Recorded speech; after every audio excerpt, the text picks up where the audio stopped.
Chapter 3. The Self-Regulating Market. Government bureaucrats and their allies among the currently influential opinion molders have made a practice of spreading misinformation about the nature of a free market.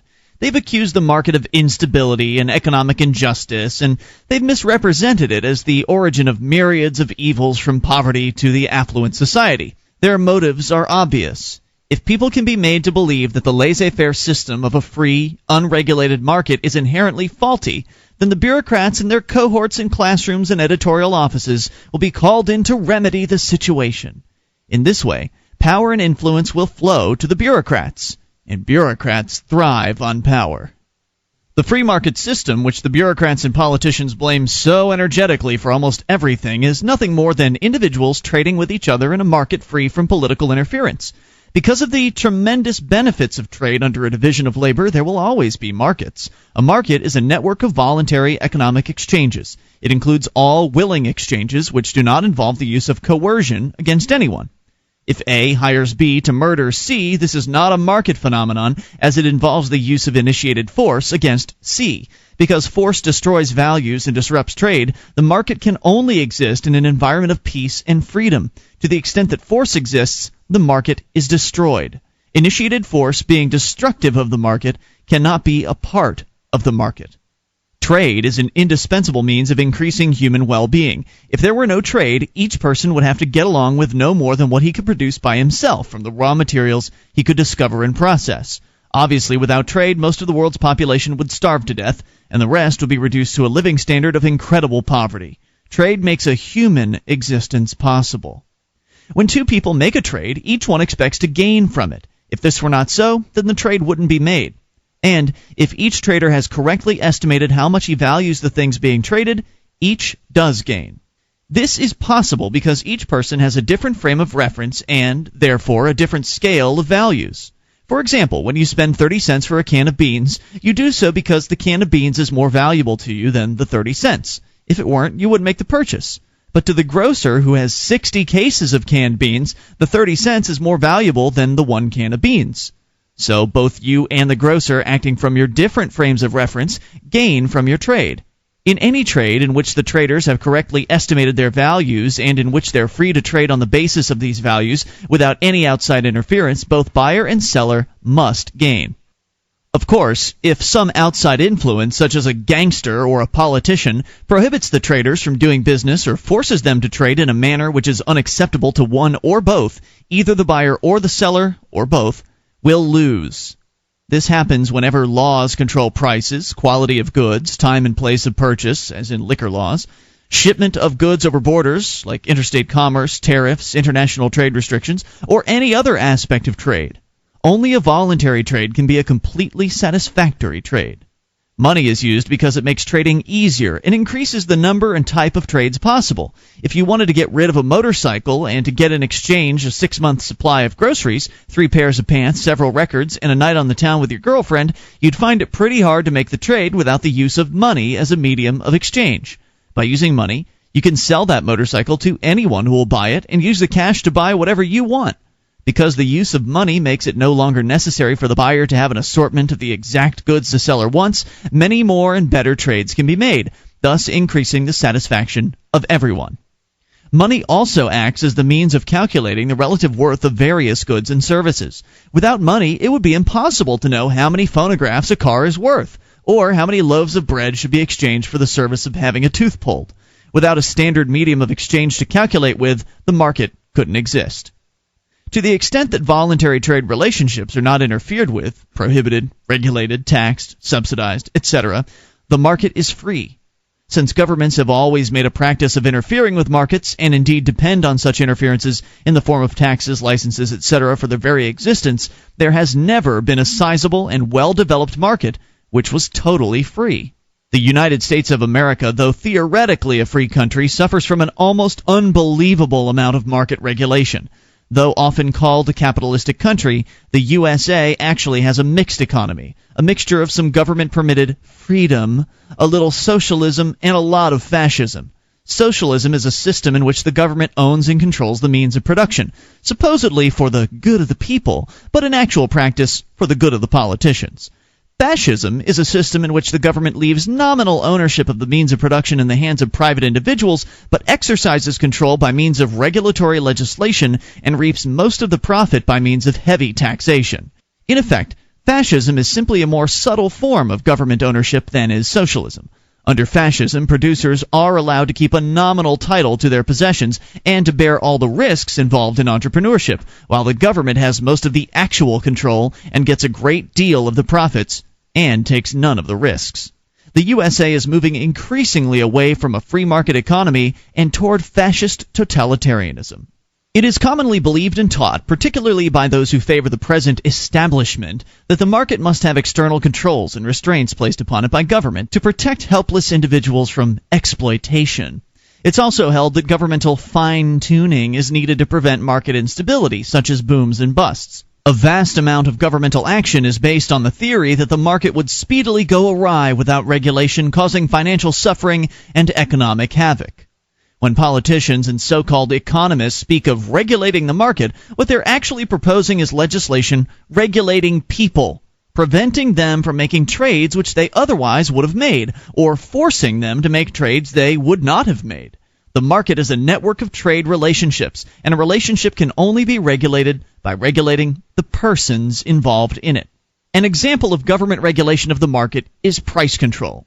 A price is the amount of money or other value which sellers agree to take and buyers agree to give for a good or a service. A price isn't a conscious entity and couldn't care less what level it is set at or what controls it is subjected to. But the buyers and sellers care. It is they who must be controlled if the price is to be held at an artificial level. Price control, like all other political controls and regulations imposed on the market by legislative force, is people control. Of course, such people regulation can only be imposed by the initiation of the threat and use of physical force. If people were willing to trade in the manner prescribed by the government planners, they would already have been doing so, and the market regulating services of the planners would be unnecessary.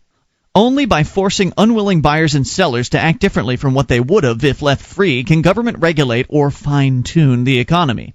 This initiation of force against peaceful buyers and sellers inevitably causes them to act against their best interests, or at least what they believe to be their best interests. When they act against their interests, they inevitably suffer a loss of value.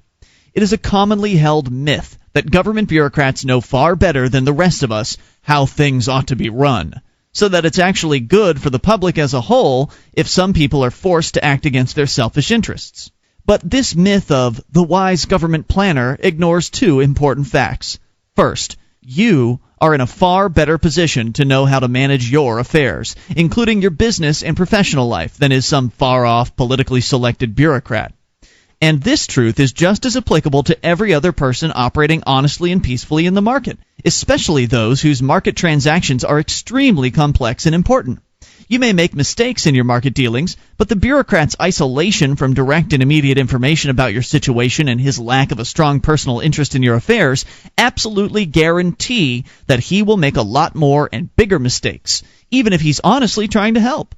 Besides, when a bureaucrat makes a mistake in regulating your affairs, he doesn't receive any feedback in the form of economic losses to alert him to his error. You receive all of the feedback, but you aren't in a position of control, so you can't correct the error. The second important fact ignored by the myth of the wise government planner is that the individuals who are being forced by government regulation to act against their interests are a part of the very public which is supposed to benefit from these governmental controls. Therefore, a loss of value by those who are controlled is also a loss of value for the public. And because a market consists of a network of highly interconnected relationships, a loss to any person dealing in the market tends to diffuse to those doing business with him, and from them to their business contacts, etc. For example, suppose the government were to pass a law requiring all washing machines and laundromats to have a washing cycle at least 45 minutes long to protect customers from insufficiently washed clothes. The laundromat owners, being unable to serve as many customers per washing machine as before, would take in less money.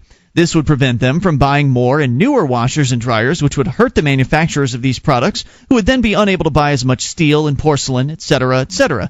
At the other end of the line, the customers of laundromats would also be hurt, as the shortage of available washing machine time developed due to the original 45-minute regulation, plus the laundromat owners' inability to buy new machines and replace worn-out ones.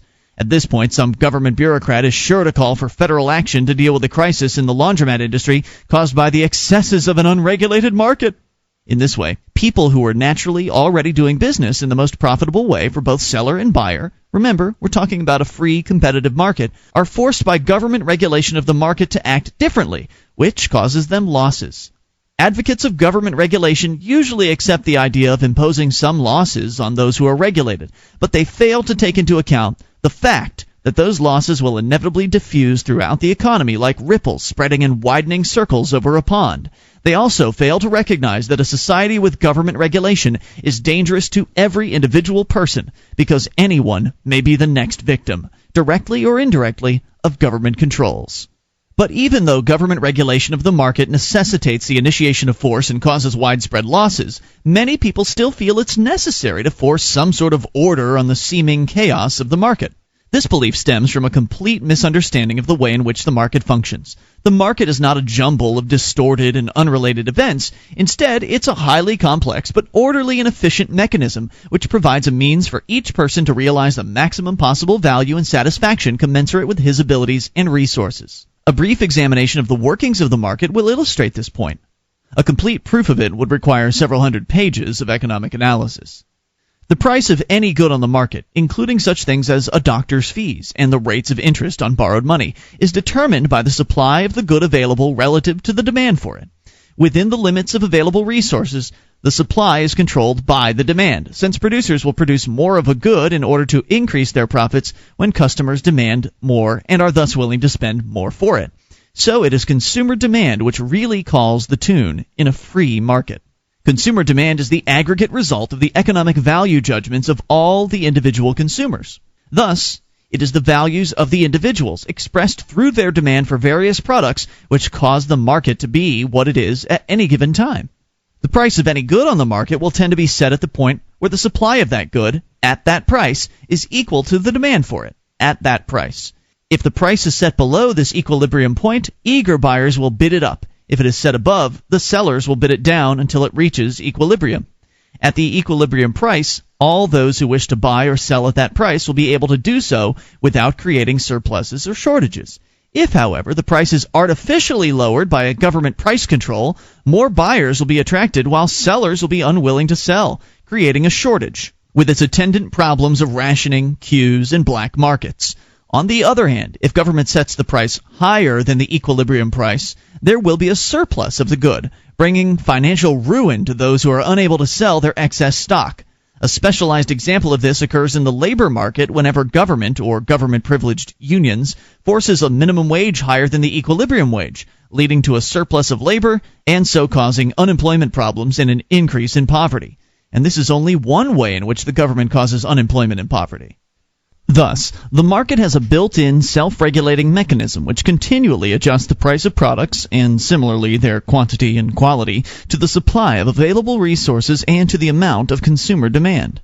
It works like a complex signal system, visible to all and reliable if not interfered with. The signals are given by consumer value choices. They are transmitted to the sellers, businessmen and entrepreneurs, by means of profit and loss. A prophet tells the businessman that consumers are pleased with his product and that he should continue or even increase the level of production. A loss shows him that not enough consumers are willing to buy his product at the price he's asking, so he should either lower his price or redirect his money and effort into some other line of production.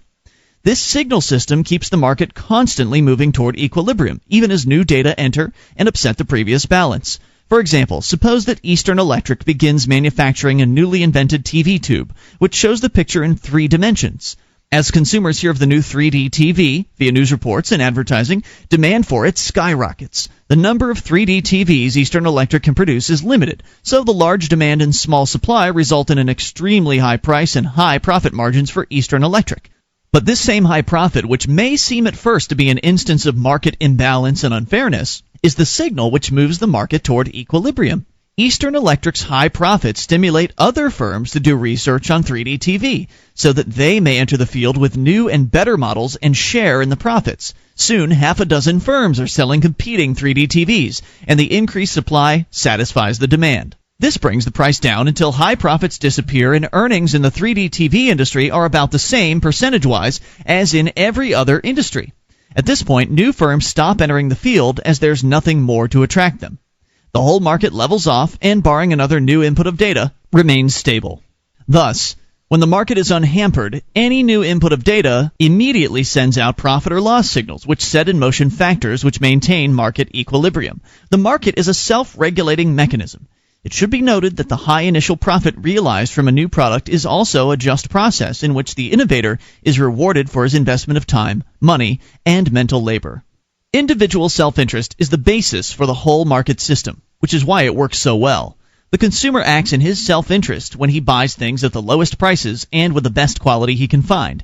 The producer acts in his self-interest in trying to make the highest profit possible. Both consumer and producer attempt to profit from their market transactions. If either side didn't expect to gain, no trade would take place. This double utilization of the profit motive results in maximum consumer satisfaction and rewards entrepreneurial efficiency. Government affects the economy in three major ways. Number one, by taxation and spending. 2, by regulation. And 3, by control of money and banking. Taxation is economic hemophilia. It drains the economy of capital, which might otherwise be used to increase both consumer satisfaction and the level of production, and thus raise the standard of living. Taxing away this money either prevents the standard of living from rising to the heights it normally would, or actually causes it to drop. Since productive people are the only ones who make money, they are the only ones from whom government can get money. Taxation must necessarily penalize productivity.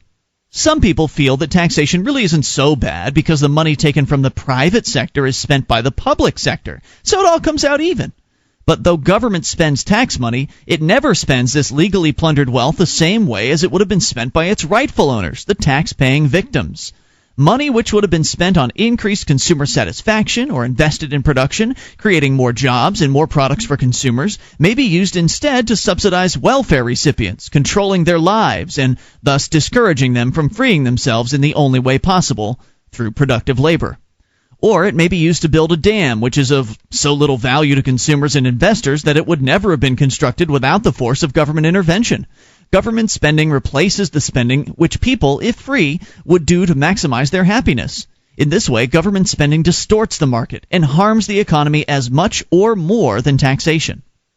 If taxation bleeds the economy and government spending distorts it, governmental regulation amounts to slow strangulation.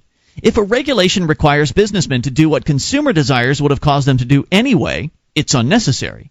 If it forces businessmen to act against consumer desires, which it almost always does, it harms the businessman, frustrates the consumer, and weakens the economy. And the confused consumer can usually be propagandized into blaming the businessman. By forcing businessmen to act against consumer desires, government regulation increases the cost of the regulated products, which in our present economy includes just about everything, and so lowers living standards for everyone and increases poverty.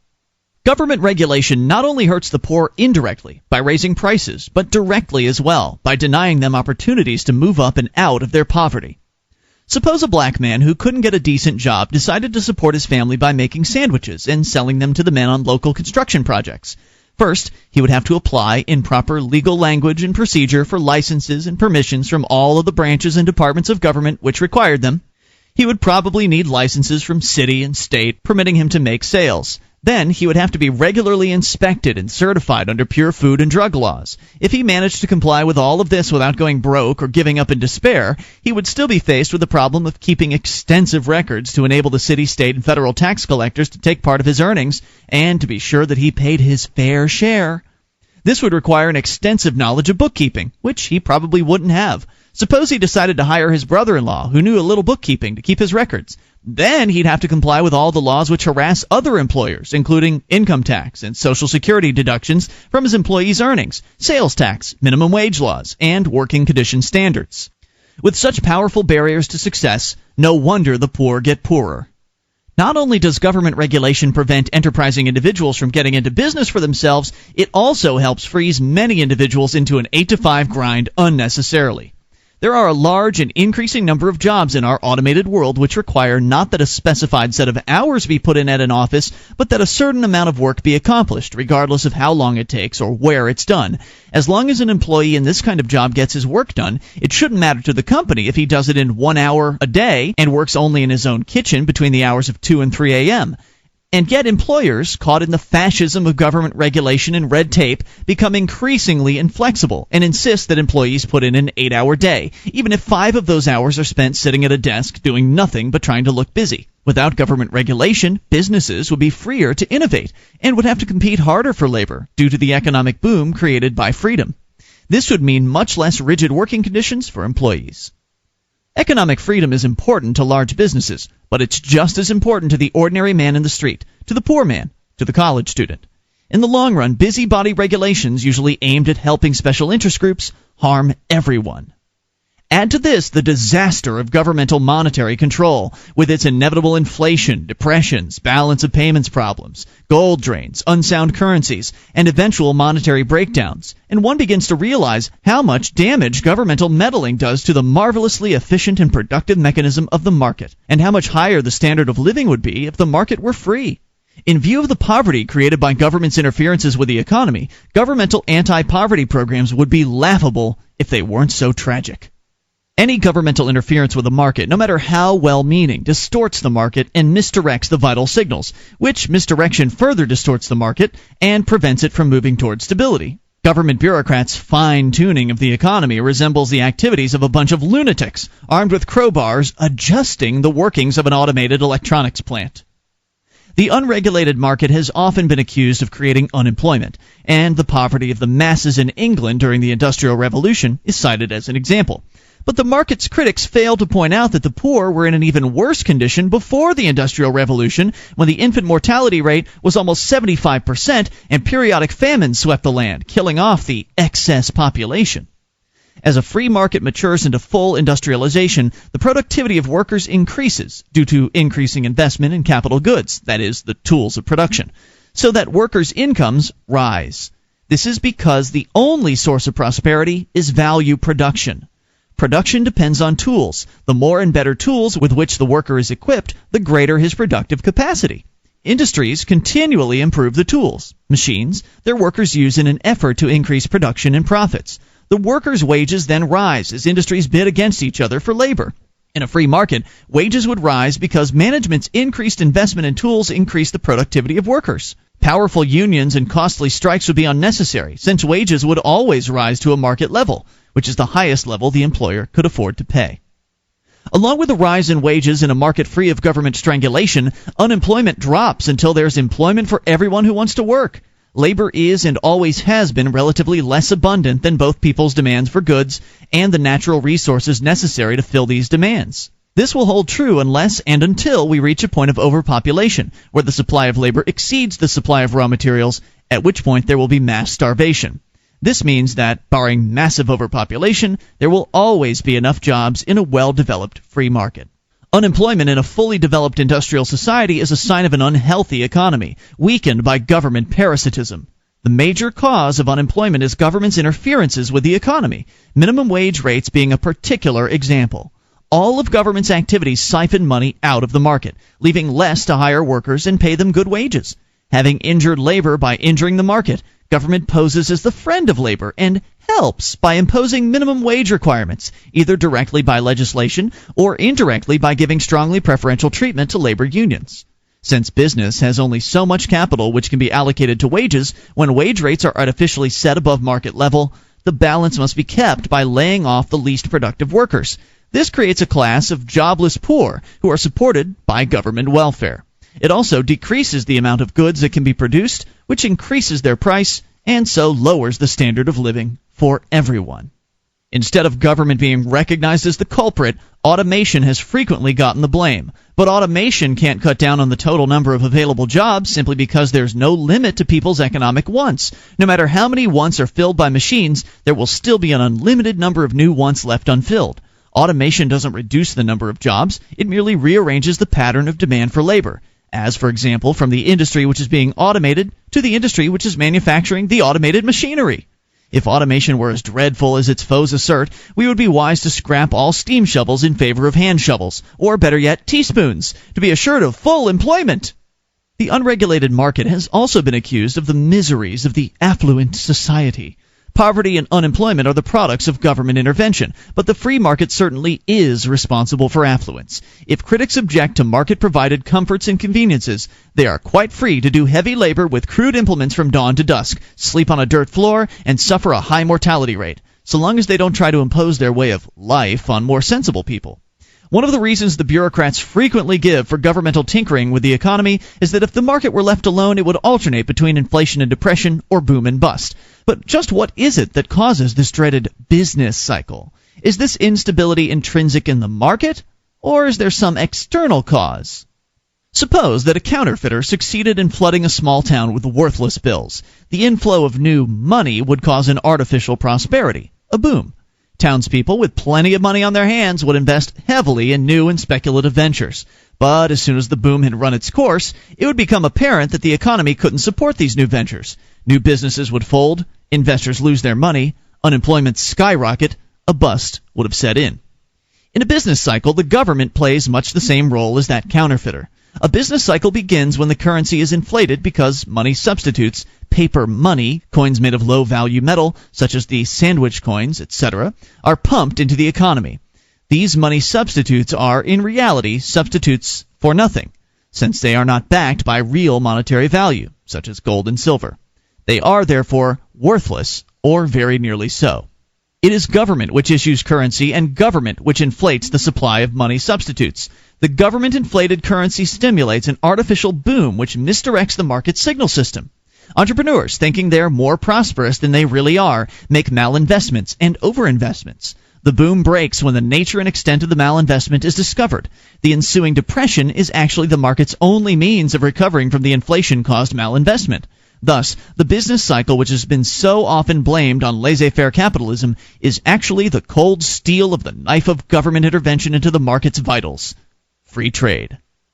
In spite of the fact that the free market is completely self-regulating and that government intervention is the cause rather than the cure of market imbalance, many still fear a totally unregulated market. They contend that a free market would promote the economic exploitation of helpless individuals by powerful interest groups. It isn't enough, they feel, for individuals to be free of force and fraud. They must also be defended against the selfish predations of big business, monopolies, cartels, which are actually tentative monopolies, and the rich in general. These economic bugaboos are all similar and can all be dispelled by examining the most extreme of them, monopoly. When market freedom is advocated, one thought which springs to many minds is the fear of unchecked monopolies running amok, trampling the rights of the little fellow, and ruthlessly driving any would-be competitors to the wall. It is widely held that without strict government control, such monopolies would proliferate and virtually enslave the economy. Theoretically, there are two kinds of monopoly: market monopoly and coercive monopoly. A coercive monopoly maintains itself by the initiation of force or the threat of force to prohibit competition, and sometimes to compel customer loyalty. A market monopoly has no effective competition in its particular field, but it can't prevent competition by using physical force. A market monopoly can't gain its ends by initiating force against anyone, its customers, competitors, or employees, because it has no legal power to compel people to deal with it and to protect itself from the consequences of its coercive actions. The initiation of force would frighten away business associates and alarm customers into seeking substitute products, doing without altogether, or in the case of entrepreneurs setting up a competing business to attract other dissatisfied customers. So the initiation of force by a market monopoly, far from helping it to attain its ends, would give it a quick push onto the short, downhill road to oblivion. Because it does not initiate force, a market monopoly can only attain its monopoly status by excellence in satisfying consumer wants and by the economy of its product and or service, which necessitates efficient business management. Furthermore, once it has attained this monopoly position, it can only hold it by continuing to give excellent service at economical prices, and the freer the economy, the more this rule holds true. If the managers of the monopoly become careless and raise their prices above market level, some other entrepreneur will see that he can undersell them and still make tremendous profits and will immediately move to enter their field. Then their potential competition will become actual competition. Large and well-established companies are particularly likely to offer such competition, since they have large sums to invest and prefer to diversify their efforts into new fields in order to have a wide financial base. In a free society where large companies were not plundered of what bureaucrats like to think of as their excess profits via heavy taxation, any monopoly which raised its prices above market level or became careless about the quality of its service would be virtually creating its own competition too strong for it to drive out. As it is always the rule in an unhampered market, the illness would create its own cure. The market is self-regulating. Not only are market monopolies no threat to anyone, the whole concept of monopoly, as commonly held, is in error. A monopoly is supposed to be a business which has, quote, exclusive control of a commodity or service in a given market, or control that makes possible the fixing of prices and the virtual elimination of free competition, unquote. That's from Webster. A market monopoly cannot prevent competition from entering its field because it cannot use coercion against would-be competitors, and thus it can never have that exclusive control that makes possible the fixing of prices. Nor can such a monopoly be said to be free of competition, even while it has exclusive control of its market. Its product must still compete for the consumer's money with every other good and service. For example, suppose a manufacturer of travel trailers has a complete monopoly over the travel trailer industry. He still must compete for the recreation dollar with the motel industry, and in a broader sense with the manufacturers of pleasure boats, swimming pools, table tennis sets, etc. Nor does his competition end there. Because the consumer may choose to spend his money for something other than recreation, our travel trailer monopolist must compete indirectly with refrigerator companies, clothing manufacturers, colleges, etc. ad infinitum. There is no industry so basic that a monopolist in that industry could manage the virtual elimination of free competition. Even the steel industry must compete in the building materials field with lighter metals, wood, plastic, concrete, brick, and now even newly developed glass products. In considering the concept of monopoly, it's also useful to remember that it's not the absolute size of the firm which counts, but the size of the firm relative to its market. In the 1800s, the little country grocery store had a far firmer control of its market than does the largest chain of big city supermarkets today. Advances in ease and economy of transportation continually decrease the relative size of even the most giant firm, thus making even temporary market monopoly status vastly more difficult to attain. So the free market moves toward the elimination rather than the encouragement of monopolies. Since a market monopoly can never eliminate free competition or fix prices in defiance of the law of supply and demand, it actually bears no resemblance at all to the common notion of the ruthless and uncontrolled monopoly so many people have been taught to fear. If the term market monopoly can have any meaning at all, it can only be understood as a company which has gained a position as the only supplier of its particular good or service because customer wants are well satisfied, and its prices are so low that it's not profitable for competitors to move into that particular field. Its monopoly position will most likely not be permanent because eventually someone else will probably build a better mousetrap and go into competition with it. But during the period of its market power, it is never free of competition or of the law of supply and demand in regards to prices. It is easy to see that a market monopoly, because it cannot initiate force, poses no threat to either individual persons who deal with it or the economy as a whole. But what about a coercive monopoly? A coercive monopoly has exclusive control of a given field of endeavor in which is closed to and exempt from competition, so that those controlling the field are able to set arbitrary policies and charge arbitrary prices, independent of the market. A coercive monopoly can maintain this exclusive control, which prohibits any competition only by the use of initiated force. No firm which operated in a free market context could afford the initiation of force for fear of driving away its customers and business associates. Thus, the only way that a business firm can sustain itself as a coercive monopoly is through government intervention in the form of special grants of privilege. Only government, which is itself a coercive monopoly, has the power to force individuals to deal with a firm with which they would rather not have anything to do. The fear of ruthless, uncontrolled monopolies is a valid one, but it applies only to coercive monopolies. Coercive monopolies are an extension of government, not a product of the free market. Without governmental grants of special privilege, there could be no coercive monopolies. Economic exploitation by monopolies, cartels, and big business is a non-existent dragon. In a well-developed market which is free of government interference, any advantage gained from such exploitation will send out signals calling in competition, which will end the exploitation. In a free market, the individual always has alternatives to choose from, and only physical force can compel him to choose against his will. But the initiation of force is not a market function, and cannot be profitably employed by firms operating in an unregulated market. Force, in fact, is penalized by the free market, as is fraud. Business depends on customers, and customers are driven away by the exploitation of force and fraud. The penalizing of force and fraud is an inherent part of the self-regulating mechanism of the free market. The market, if not hampered by government regulation, always moves towards a situation of stability and maximum consumer satisfaction, that is, toward equilibrium. Government intervention, far from improving society, can only cause disruptions, distortions, and losses, and move society toward chaos. The market is self-regulating. Force is not required to make it function properly. In fact, the imposition of initiated force is the only thing which can prevent the market from functioning to the maximum possible satisfaction of all. If men aren't free to trade in any non-coercive way in which their interests dictate, they aren't free at all. Men who aren't free are, to some degree, slaves. Without freedom of the market, no other freedom is meaningful. For this reason, the conflict between freedom and slavery focuses on the free market and its only effective opponent, government.